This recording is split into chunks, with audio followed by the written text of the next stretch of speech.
Hello friends, welcome to Navamoni school Jamnagar.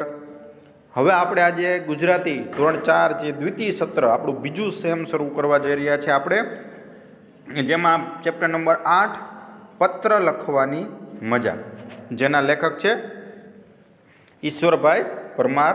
આપણે પાઠ પત્ર લખવાની મજા ધોરણ 4 ગુજરાતી આજે આપણે ભણવાના છીએ. તો ચાલો પત્ર લખવાની મજા પાઠની શરૂઆત કરીએ. કે મારું નામ રેશમા કિરીટભાઈ ચૌહાણ, ગામ કરમપુર. અમારા ગામના પાદરમાં એક વડલો છે. વડલાની પાસે જ અમારી નિશાળ છે. અમારા વર્ગ શિક્ષક અશોકભાઈ સોમપુરા છે. તેઓ અમને ખૂબ પ્રેમથી ભણાવે, હસતા હસતા શીખવે, ધમકાવે કે મારે નહીં. નિશાળમાં અમને મજા પડે. અમારા સાહેબ અમને વર્ગમાં જ વહાલ કરે એવું નહીં, વર્ગની બહાર કે રિસેસમાં અમારી સાથે વાતો કરે. નિશાળની બહાર મળી જાય તો મજામાં એમ કહીને હાથ ઊંચો કરે. આવા પ્રેમાળ શિક્ષક પાસે જૂન મહિનાથી ભણતા ભણતા ક્યારે ઓક્ટોબર મહિનો આવી ગયો તેની પણ ખબર ન પડી. તો વિદ્યાર્થી મિત્રો, અહીંયા એક વિદ્યાર્થીની છે જેનું નામ છે રેશમા કિરીટભાઈ ચૌહાણ, જે કરમપુર ગામમાં રહે છે, અને તે સ્કૂલના તેમના જે શિક્ષક છે અશોકભાઈ સોમપુરા તેમની વાત કરી રહી છે કે તે પ્રેમથી ભણાવે છે, હસતા હસતા શીખવે છે, ધમકાવતા કે મારતા નથી.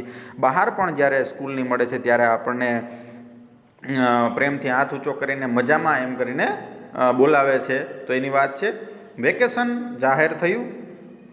અમે બધા રાજી થતા નિશાળેથી ઘર તરફ જતા હતા. ત્યાં પાછળથી આવતા અશોકભાઈ અમારી સાથે થઈ ગયા અને વડલાની છાયામાં અમારી વચ્ચે ઊભા. અશોકભાઈ કહે, બાલ દોસ્તો, વેકેશનમાં શું કરશો? હવે ઓક્ટોબર મહિનો આવી ગયો એટલે વેકેશન પડી ગયું. એટલે વેકેશનથી બધા અમે ઘરે જતા હતા જે છોકરાઓ, ત્યારે જે અશોકભાઈ પણ હતા એ સાથે જ હતા. એટલે એણે બાળકોને પૂછ્યું કે બાલ દોસ્તો, વેકેશનમાં તમે શું કરશો? તો અમે કહ્યું, નવા નવા કપડાં પહેરશું, ફરવા જઈશું, દિવાળીની મીઠાઈઓ ખાઈને મોજ કરશું. તો બાળકોએ જવાબ આપ્યો કે નવા નવા કપડાં પહેરશું, ફરવા જશું અને દિવાળીની મીઠાઈ પણ ખાશું. યશ બોલ્યો, સાહેબ તમે તો અમને ભૂલી જશો પણ અમે તમને નહીં ભૂલીએ હો. તો યશ નામનો એક છોકરો હતો, એને કીધું કે સાહેબ તમે તો અમને ભૂલી જશો પણ અમે તમને નહીં ભૂલીએ. અશોકભાઈ કહે, ના રે ના, તમને તે કાંઈ ભૂલી જવાય, હું તમને બધાને પત્ર લખીશ. વસંત કહે, સાહેબ પત્ર કેવી રીતે લખાય, અમને શીખવાડો ને. અશોકભાઈ કહે, મારો પત્ર આવે તેમાં જ જો સમજાઈ જશે. ખરેખર અશોકભાઈએ લખેલો પત્ર ગઈકાલે જ મને ટપાલીએ આપ્યો. અમારા વર્ગના મોટાભાગના વિદ્યાર્થીઓએ પત્ર વાંચ્યો, વારંવાર વાંચ્યો. આ રહ્યો એ પત્ર. તો તેમાં જે અશોકભાઈ, જે વસંત હતો, એને કીધું કે સાહેબ અમને પત્ર લખતા આવડતો નથી. તો અશોકભાઈએ કીધું કે હું જે પત્ર મોકલું તે તમે વાંચજો એટલે તમને ખબર પડશે. હવે આપણે તે પત્ર જોઈએ. વિદ્યાર્થી મિત્રો, પત્ર લખીએ ત્યારે હંમેશા જે સરનામું હોય તે જમણી બાજુ જ લખવાનું હોય છે. જો અહીંયા પણ છે જમણી બાજુ. અશોકભાઈ વી સોમપુરા, B26, અંબિકા સોસાયટી, મૂળ વીરનગર, જિલ્લો વડોદરા, તારીખ 20/10/2013. પ્રિય બાળકો, તમે બધા મજામાં હશો. હું પણ મારા પરિવાર સાથે ખુશખુશાલ છું. આ પત્ર છે જે અશોકભાઈએ લખેલો છે બધા બાળકોને. આપણે તે વાંચીએ છીએ. દિવાળીની રજાઓમાં ખાવા પીવાની, રમવાની ને ફરવા જવાની મજા પડી ગઈ હશે, ખરું ને? મને તમારી બહુ યાદ આવે છે.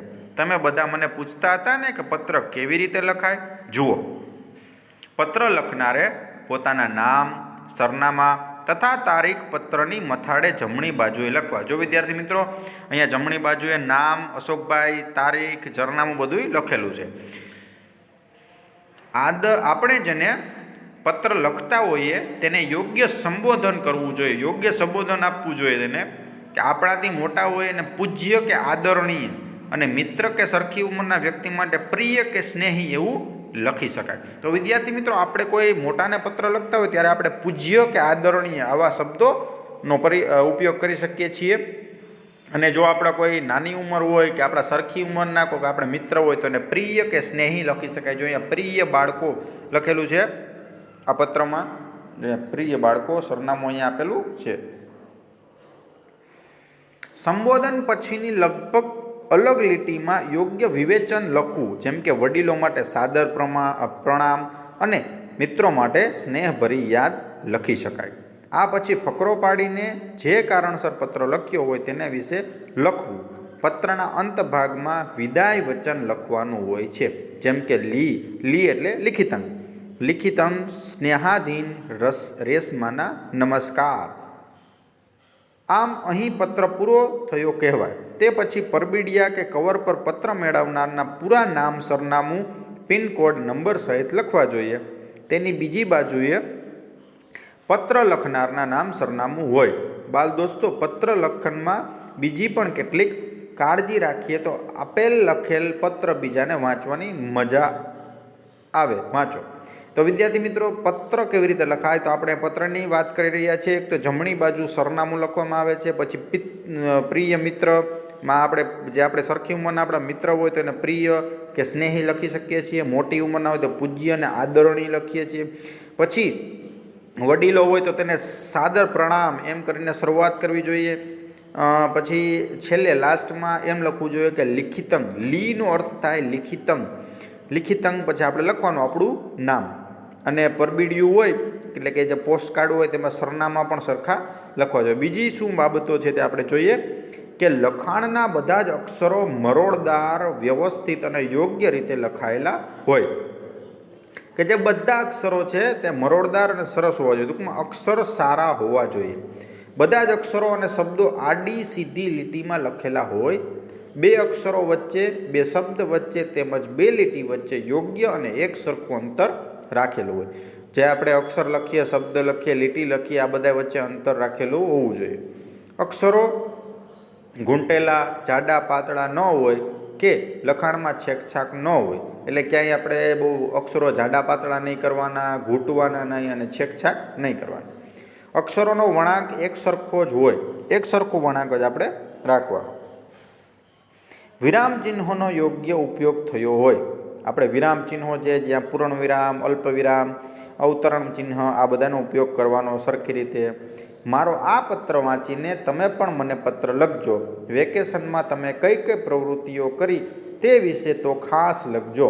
જે વિદ્યાર્થીઓના પત્રો મને મળશે તે બધા જ પત્રો વેકેશન પછી હું નિશાળમાં લઈ આવીશ. અત્યારે વિજ્ઞાન યુગમાં મોબાઈલ, કમ્પ્યુટર અને ઈમેલનો વપરાશ ખૂબ વધી ગયો છે, જેથી પત્રો ખૂબ ઓછા લખાય છે. છતાંય ખુલ્લા અને મોકળાશથી પત્ર લખવાની અને આવા પત્રો વાંચવાની મજા તો કંઈ ઓર જ હોય છે. તમારા વડીલોને મારા વંદન કહેજો. તમે સદાય આનંદમાં રહો તેવી શુભેચ્છા પાઠવું છું. લિખિતં અશોક સોમપુરાના આશીષ. તો વિદ્યાર્થી મિત્રો, જે અશોકભાઈએ આ જે પત્ર લખ્યો છે કેવી રીતે લખવાનો છે આપણને અહીંયા ખબર પડી ગઈ. અક્ષરો વચ્ચે જગ્યા રાખવાની છે, અક્ષરો સારા કરવાના છે અને ભૂલો છેકછાક ન થવી જોઈએ. અને નીચે છેલ્લે આપણે લખવાનું છે આવી રીતે, નીચે લિખિતં અશોકભાઈ, અશોક સોમપુરાના આશીષ, એટલે ત્યાં તમારે તમારું નામ લખવાનું હોય છે. ચાલો, શબ્દ સમજૂતી આપણે જોઈ લઈએ કે શબ્દ સમજૂતીમાં સંબોધન એટલે બોલવા વાપરવામાં જે શબ્દ, આદર શબ્દ વપરાય તેને સંબોધન કહે છે. પિનકોડ, પિનકોડ એટલે પોસ્ટલ ઇન્ડેક્સ નંબર જે 6 અંકનો હોય છે. જેમ કે આપણા આ એરિયાનો પિનકોડ છે 361005. એવી રીતે બધાના અલગ અલગ એરિયાના પિનકોડ હોય છે. પછી ભાષાકીય ભૂલો, તો કે ભાષાને લગતી ભૂલો. મોકળાશથી, ખુલ્લા મનથી, સંકોચ રાખ્યા વગર. લી એટલે લિખિતં, પત્ર લખનાર. ચાલો, સ્વાધ્યાય જોઈએ હવે આપણે. અશોકભાઈ બાળકોને કેવી રીતે શીખવે છે? તો અશોકભાઈને બાળકોને પ્રેમથી હસતા હસતા શીખવે છે. દિવાળીમાં શું ખાઈને મોજ કરવાની છે? દિવાળીમાં મીઠાઈ ખાઈને મોજ કરવાની છે. વડીલને કયા શબ્દોથી સંબોધન થાય છે? તો પૂજ્ય થી આપણે કહી શકીએ, પૂજ્ય એવી રીતે. પછી પત્રને અંતે શું લખાય છે? તો પત્રને અંતે લિખિતં એવી રીતે લખાય છે. પત્ર લેખનમાં શી કાળજી લેવી જોઈએ? તો વિદ્યાર્થી મિત્રો, અહીંયા એનો જવાબ આપેલો જ છે. પત્ર લેખનમાં તમારા આ બધા મુદ્દા છે એની કાળજી લેવાની હોય છે. તમારા ઘરે આવેલો જૂનો પત્ર વર્ગમાં લઈ આવો, પછી નીચેના પ્રશ્નોના જવાબ આપો.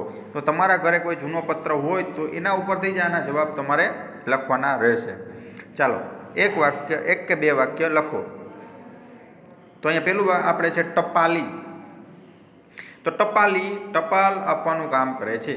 પછી કમ્પ્યુટર, તો કમ્પ્યુટર ઉપર ગેમ રમી શકાય છે. મોબાઈલ, તો મોબાઈલથી એક જગ્યાએથી બીજી જગ્યાએ વાતચીત કરી શકાય છે. ટપાલ પેટી, તો અમારા ગામમાં ટપાલ પેટી છે. કબૂતર, તો કબૂતર સંદેશા વ્યવહાર માટે ઉપયોગી છે. પહેલાં હતું એટલે તમે વાક્ય લખી શકો. નીચેના વાક્યો કોણ બોલે છે અને તે લખો. વાક્યોનું અનુલેખન કરો. સાહેબ પત્ર કેવી રીતે લખાય? આવું કોણ બોલ્યું હતું? તો વસંત બોલ્યો હતો. બરાબર. બાલ દોસ્તો વેકેશનમાં શું કરશો? તો અશોકભાઈ. ચાલો, એના પછી મને તમારી બહુ યાદ આવે છે. અશોકભાઈ જે શિક્ષક હતા એને જ લખ્યું હતું પત્રમાં. હવે પોસ્ટ ઓફિસની મુલાકાત લો. ત્યાં શું શું મળે છે અને દરેકની કિંમત કેટલી છે તે નોંધ કરો.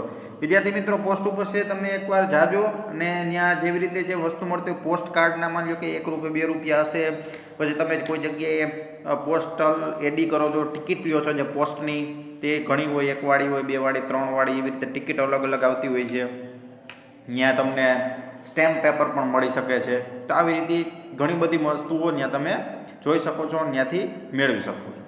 તો વિદ્યાર્થી મિત્રો, અહીંયા આપણું જે પાઠ છે પત્ર લખવાની મજા એ પૂરો થાય છે. આપણે પણ પત્ર બીજાને લખવો જોઈએ, કેમ કે કમ્પ્યુટર અત્યારે જે મોબાઈલના યુગમાં પત્ર આપણે લખતા ભૂલી ગયા છીએ. તો તમે પણ તમારા કોઈ સ્નેહીને આવી રીતે પત્ર લખજો. વિડીયોને વારંવાર જોતા રહેજો. ધન્યવાદ.